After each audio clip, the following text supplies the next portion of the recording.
Hey, how's it going e-bikers? It's Eric from eBiking Now, and this right here is what we'll be reviewing. The Kupper Unicorn. If you haven't heard of these guys already, it's because they're new to the Australian market, but their parent company Sonova is a Chinese brand and have been around for a few years now. They're most notably known for the Ion or alias electric bikes, which you've probably seen on Instagram. The Unicorn is Sonova's entry-level bike aimed at people who want a sporty hybrid e-bike for commuting or for some casual weekend rides. When you get your first glimpse of the bike, you'll notice that there's no display unit. The Unicorn is one of the few bikes on the market that is entirely controlled via an app. There are e-bikes out there that use mobile applications, however, few electric bikes offer complete control and typically only provide data tracking such as distance and speed. So with this Kupper e-bike, when you want to change pedal assistance, you use the app. If you want to see what speed you're traveling at, you will see it on the app. Even for GPS directions, you use the app as well. The Kupper application controls literally everything and provides you other functions as well. You can pretty much say goodbye to the traditional LCD meter and controller because your smartphone pretty much does it all. Now I can see this being a good thing or a bad thing for some riders. On one side of the argument, you will have less components on the handlebars and your e-bike is more of a smart e-bike, which feels more up to date with these smartwatches and smart TVs that we own and use. On the other hand, it means that you'll need a handlebar mount, changing paths can be a little bit more difficult, you'll drain your phone battery even quicker, and if you crash, well, your phone is on the line. How strong is your Gorilla Glass?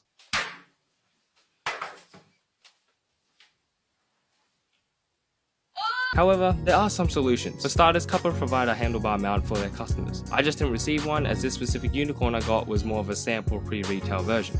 Now with the battery issue, you can charge your phone directly from the e-bike while riding. This does add more risk because you've got more cables around the bike, but hey, it's a solution.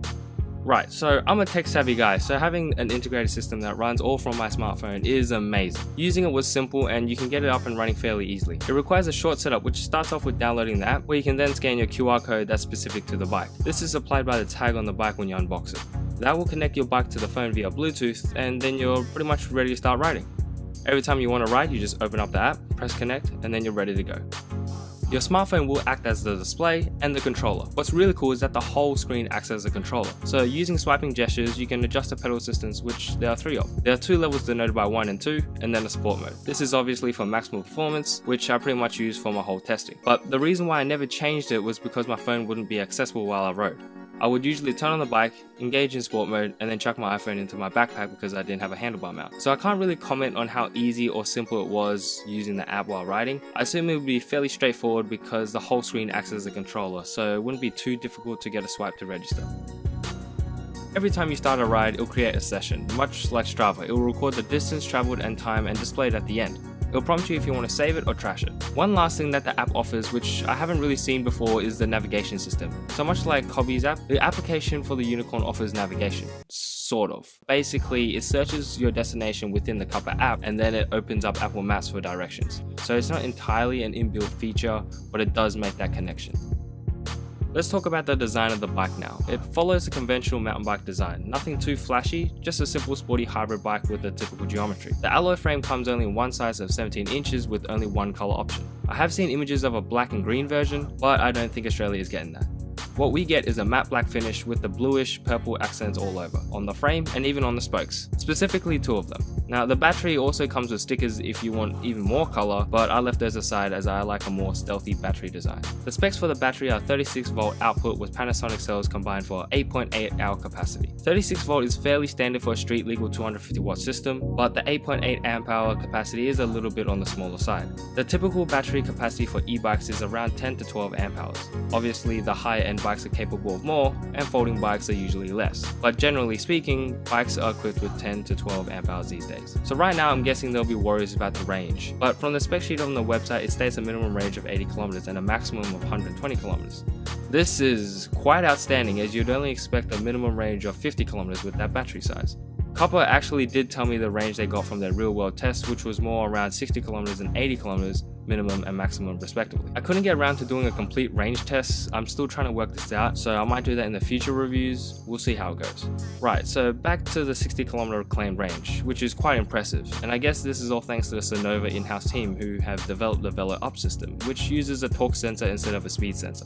For those who don't know, torque sensor equipped e-bikes provide motor assistance based on the torque inputted from the rider turning the cranks. Basically, the more torque you put into each pedal stride, the more assistance you'll receive from the motor, to the wattage limit of course. sense. This is how e-bikes using systems like Shimano Steps or Bosch work. The alternative is a speed sensor, which provides you a set amount of motor assistance based on the pass level that you select on your display unit. Some people prefer the speed sensor. Basically, with this specific setup, the Unicorn feels more like a regular push bike with someone behind pushing you. It will just make it that bit easier while climbing and cruising. It will only put in what you put in, hence it's more conservative with the battery as well. What's interesting is that the motor is supplied from Akuma, a Chinese company that specializes in electric motors. I mean, it does have the Velo Up sticker, but I think the motor itself was designed and built by Akuma. This hub motor sits on the rear wheel, which is a 250 watt motor, meaning it's street legal and capable of 40 Newton meters of torque, which is the typical figure for a hub drive of that power. So it's not a torque beast, but it's like any other street legal e-bike, so it will help you up most hills, obviously depending on a lot of factors. You may have noticed the Unicorn was equipped with accessories and extras. These include the bar ends, which helped with climbing, and I actually use them a fair bit. They are add-ons for the flat bar, so if you're not a fan of them, you can remove them pretty easily. You'll also find a belt and mud guards as well, which I evidently struggled fitting. I never got these on actually. I'm pretty sure I didn't have the correct fittings because the bolt supplied was too long to hold the bracket into the fork's arch, and the manual didn't illustrate how to install them either, which didn't help. I mean, it's a fairly simple and straightforward task, but a list of supplied fittings would have helped, so I know I wasn't missing any nuts or bolts, or if they were incorrectly sized. I don't really mind it anyway, at least I had the rear guards on, but for those who really care about mud guards, if you don't get supplied the correct fitting, you can always go down to Bunnings and grab a bolt to fit. Now actually this leads me into another issue that I had with the Kupper e-bike. So during my unboxing, I got a front wheel that was a little bit bent. I contacted Kupper and they immediately sent out a replacement. So if you guys do have any issues with that, just contact them and they'll be able to sort you out.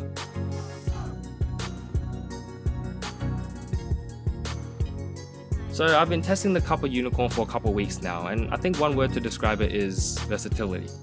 But is it too versatile? That's the question. So the bike rides great, but I feel a little bit conflicted when I ride it sometimes. With anything that is versatile and hybrid, there are compromises, and with this bike there are a few. When I ride using the bar ends on the road, I feel like the bike feels a little bit too sluggish. Locking out the forks does help, but I think some of the more road-friendly tires would help it a lot more. I would have leaned to something more like a Schwab Marathon Plus or Maxxis overdrives, just something with less rolling resistance. I think that small change will go a long way. But in saying that, changing the tires will affect your off-road experience. This is the same with the chainring size. I can't find the specific details, but I think the chainring size could be larger. I'm guessing they use somewhere between a 42 to 46 teeth chainring, but I personally would have liked to see a 52 teeth chainring like the Stroma ST2 for that higher top speed. Since my phone was always in my bag while I rode, I could never really see what my maximum speed was, but I did feel like I could go a little bit faster. So that is one thing to note, so if you're an enthusiast commuter looking for speed, be wary of that. Alright, so the motor, let's break it down. The motor delivery was strong, but not exactly the smoothest out there. But not because it's poor quality components or bad design. Let me get that straight. Now sometimes while riding, the bike will feel like it's not providing power. This was normal and happened because of the torque sensor setup, but be mindful of this, as I know some riders prefer consistent power output. With the Unicorn, like I said, the harder you pedal, the more power you'll get from the motor. So when there are brief moments where you let off the cranks, the motor will reduce its output almost instantly. And this is because of the 3 torque sensor Velo Up system, which calculates inputs and outputs in milliseconds. It's a very sensitive system, so as soon as you let off the pedals, it will turn off the motor immediately. I definitely prefer something like this on a mountain bike for off-road trails instead, so just be mindful of what you like, and like always, if you can, test ride the electric bike. One thing I forgot to mention is that the Unicorn comes with regular Shimano hydraulic brakes. These perform well and are a great choice for a budget setup, but they aren't e-bike friendly. This means that the motor won't cut off when the brakes are engaged. Now I've ridden e-bikes without brake sensors before, and normally I would say it's fine, but there are some times where this bike jumped and got a little bit dangerous. For example, when I'm stopped on the side of the footpath and I accidentally crank the pedal, even just slightly, the bike will jump and I'll be too slow to grab the brakes, or even if I did grab them, the bike will still slightly jump. When I'm riding though, the delay between me braking and the motor cutting out is fairly quick. That's if I stop pedaling like I said before. The high sensitivity of the Velo Up system is quick and it eliminates that issue. Bottom line is though, is to turn off your pedal assistance when on the side of the road or the footpath. That's with any bike. Alright, so the Kupper Unicorn currently retails at $1,695, which is a fairly well priced e-bike. It's a budget electric bike, but it doesn't feel like one. It's well integrated with the app, the build quality is great, it's fitted with what I believe is a better electrical system than most other budget e-bikes that I've seen, and is jam-packed with extra accessories. It is very versatile and can cater to every rider, but with some compromises. Do these compromises outweigh the benefits? That answer is up to you. I know riders that want a do-it-all bike and this would be perfect for them. I would categorize this bike as more of a casual e-bike that can be used for light commuting or fun weekend rides with the family. If you like this but you want a more commuter-friendly setup, you can still get this, but add a rear rack, trekking tires, and lights, and then you'll be set to go.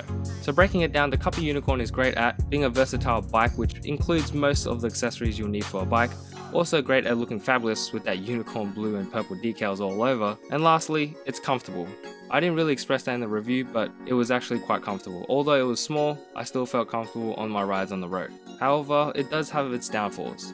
Its weaknesses are the smaller one frame size with the short seat posts and its top speed performance on road. Okay, so check out this bike or buy it if you're tech savvy and you want a unique looking bike with decent build quality for a good price. That wraps up the review. Thanks for watching, guys. If you like this video, please give us a thumbs up. Also comment down below if you have any questions or if you own one and you want to share your thoughts. Remember to subscribe to us and follow us on Facebook and Instagram to stay up to date with the latest news and reviews surrounding electric bikes. Peace. And don't forget to turn on, hop on, and ride on.